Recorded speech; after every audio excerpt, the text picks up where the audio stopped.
Praise the lord. దేవుడు ఈరోజు మనకు అనుగ్రహించిన మాటలు. మన జీవితంలో దేవుడు మనకిచ్చిన ప్రతి వాగ్దానాన్ని ఆయన మన పట్ల నెరవేరుస్తాడు.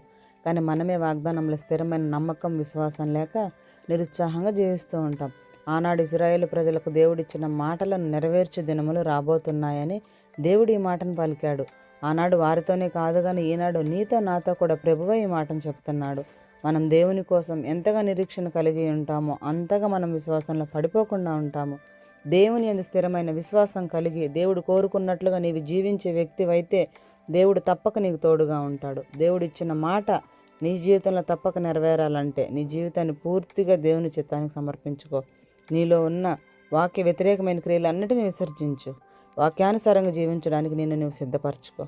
దేవునికి వాక్యానుసారంగా నీవు జీవించగలిగితే ప్రభు నీకిచ్చిన ప్రతి వాగ్దాన నెరవేర్పును నీ జీవితంలో నీవు పొందుకుంటావు. ఆమేన్.